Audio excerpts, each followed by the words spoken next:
মুরলির তারিখ 30 ডিসেম্বর 2022। ওম শান্তি। মধুবন থেকে বাপদাদা বলছেন, মিষ্টি বাচ্চারা, দূর দেশ থেকে বাবা এসেছেন ধর্ম এবং রাজ্য দুটি স্থাপন করার জন্য। যখন দেবতা ধর্ম থাকে তখন দেবতাদের রাজত্ব থাকে, দ্বিতীয় ধর্ম বা রাজত্ব থাকে না। প্রশ্ন: সত্যযুগে সব পুণ্য আত্মারা থাকে, কোনো পাপ আত্মা থাকে না, তার নিদর্শন কি? উত্তর: সেখানে কোনো কর্মভোগ বা রোগ ইত্যাদি হয় না।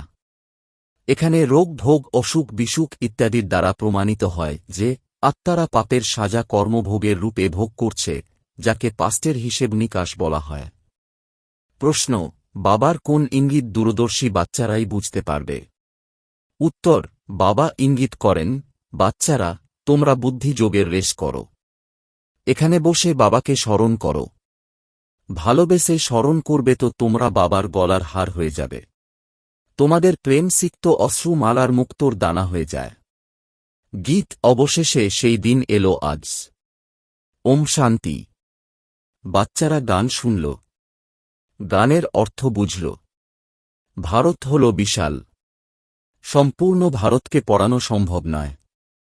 এ তো হল পড়াশোনা, কলেজ খুলতে থাকবে। এ হল অসীম জগতের পিতার ইউনিভার্সিটি। একেই বলা হয় পাণ্ডব গভর্নমেন্ট। গভর্নমেন্ট বলা হয় সভেরিনিটিকে।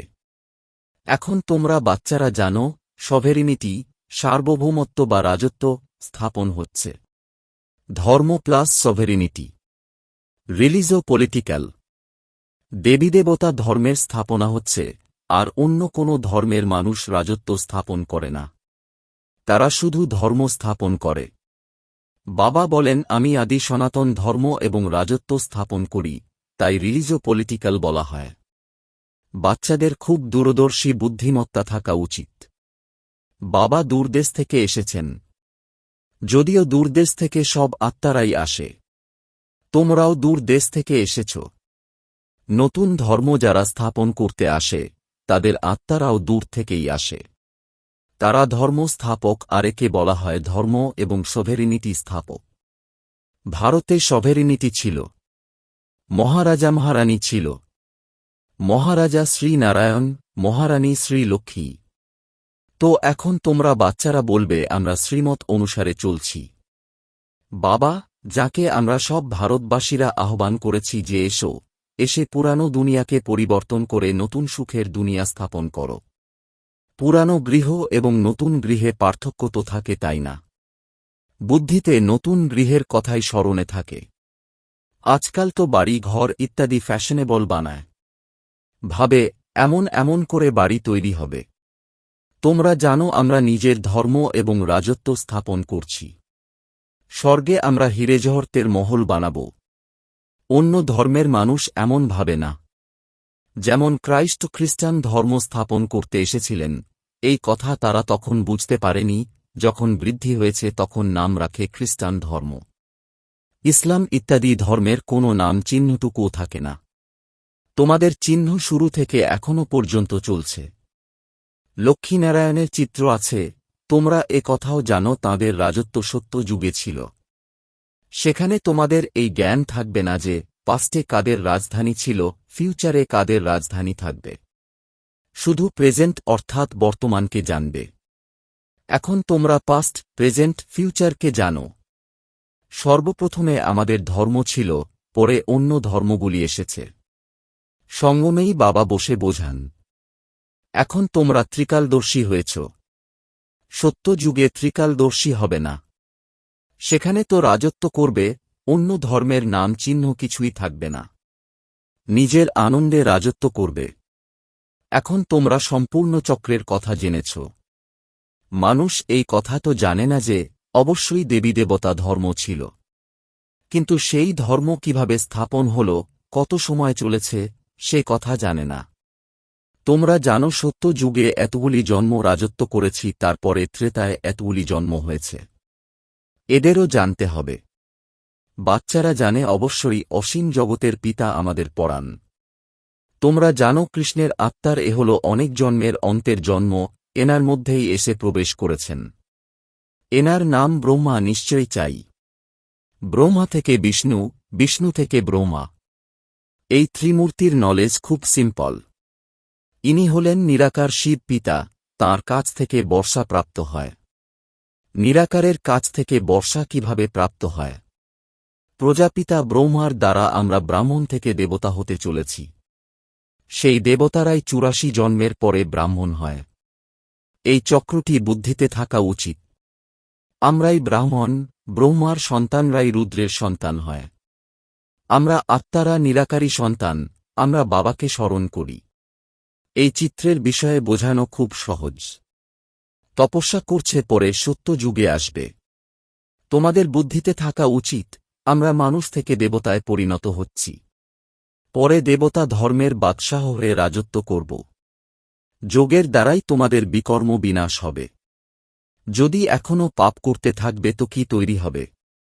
মানুষ যখন তীর্থযাত্রায় যায় তখন পাপ কর্ম করে না, পবিত্র অবশ্যই থাকে। তারা বোঝে যে দেবতাদের কাছে যাচ্ছি। মন্দিরেও সব সময় স্নান করে যায়। স্নান কেন করে?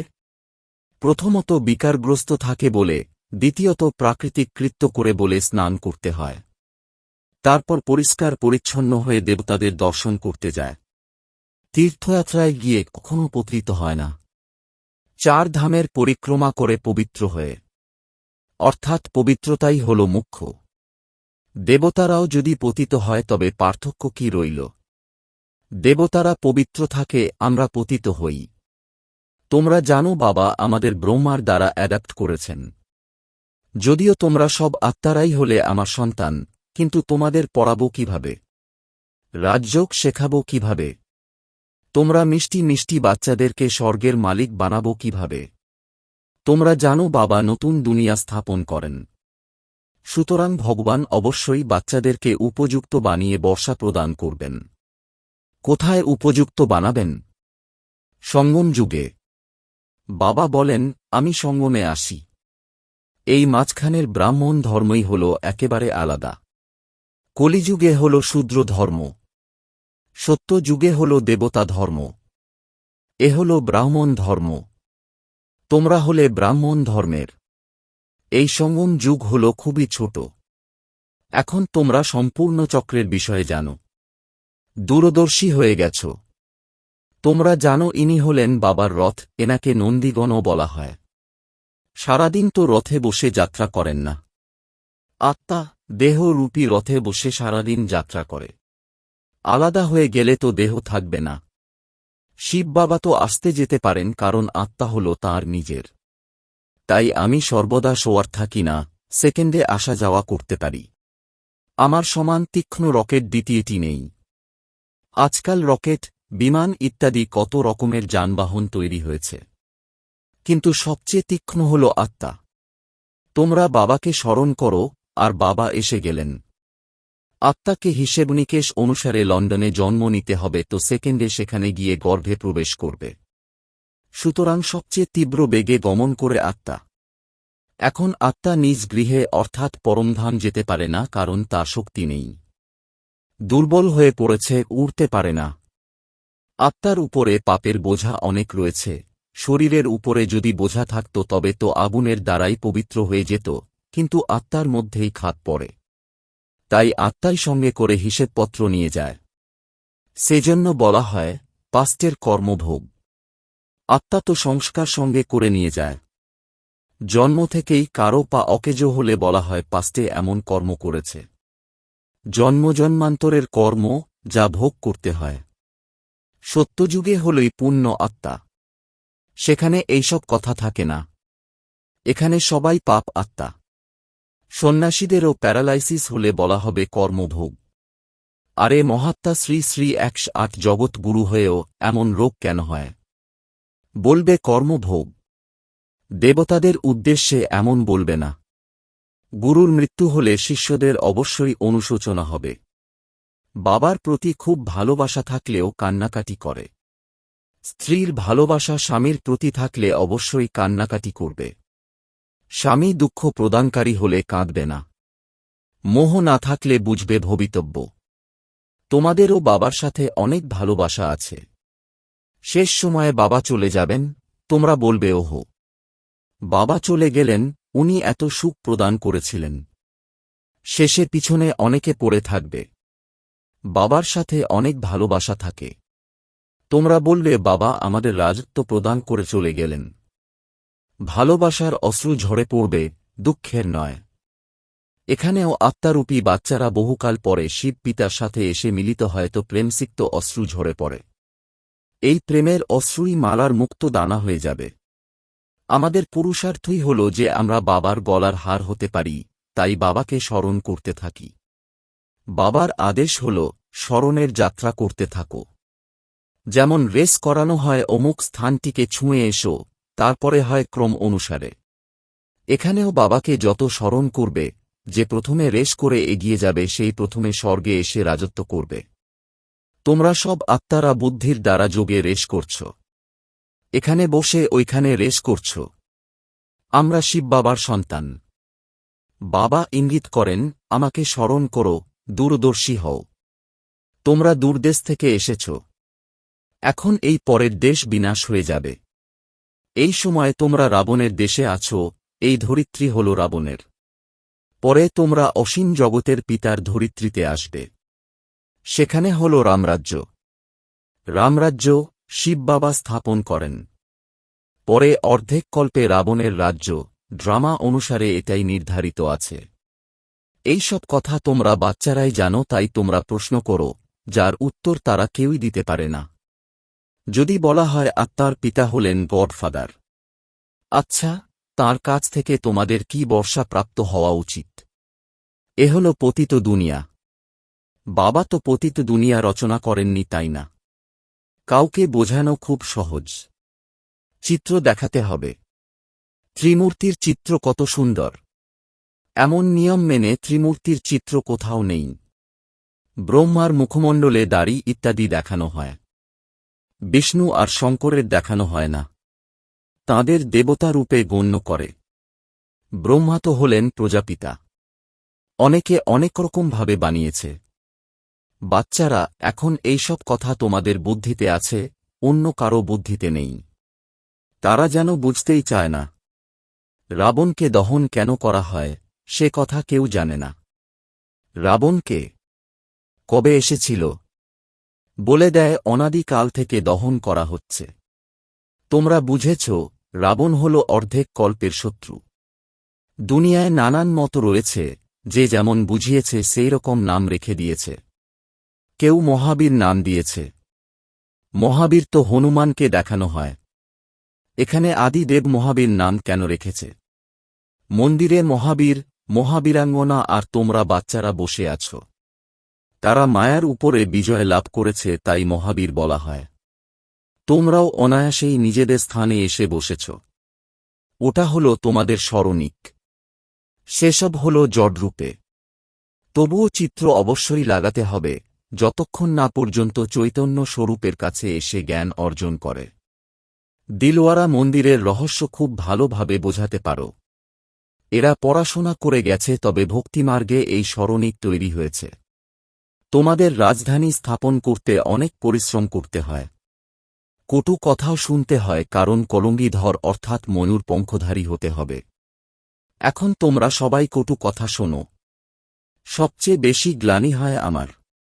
পরে প্রজাপিতা ব্রহ্মাকেও কটু কথা শুনতে হয়। আত্মীয় পরিজন ইত্যাদি সবাই ক্ষুব্ধ হয়ে থাকে। বিষ্ণু বা শঙ্করকে কেউ কটু কথা বলবে না। বাবা বলেন, কটু বচন আমি শুনি। তোমরা সন্তান বলে তোমাদেরও তা ভাগ নিতে হয়। তা না হলে ইনি, ব্রহ্মা বাবা, তো নিজের ব্যবসা প্রতিষ্ঠানে কর্মরত ছিলেন, কটু কথা শোনার কোনো কথাই ছিল না। সবচেয়ে বেশি গুরুত্বপূর্ণ গালি আমাকেই শুনতে হয়। নিজেদের ধর্মকর্মকে মানুষ ভুলে গেছে। কত বোঝানো হয়। আচ্ছা, মিষ্টি মিষ্টি প্রশিক্ষার্থী বাচ্চাদের মাতাপিতা বাপদাদার স্মরণসহ স্নেহসুমন আর সুপ্রভাত। আত্মিক পিতার আত্মিক বাচ্চাদেরকে জানাচ্ছি নমস্কার। ধারণার জন্যে মুখ্য সার। ১ নম্বর, দূরদর্শী হতে হবে। স্মরণের যাত্রার দ্বারা বিকর্মগুলির বিনাশ করতে হবে।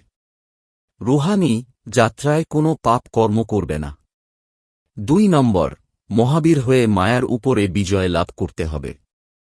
গ্লানি থেকে ভয়ভীত হবে না, কলঙ্গিধর অর্থাৎ ময়ূর পঙ্খধারী হতে হবে।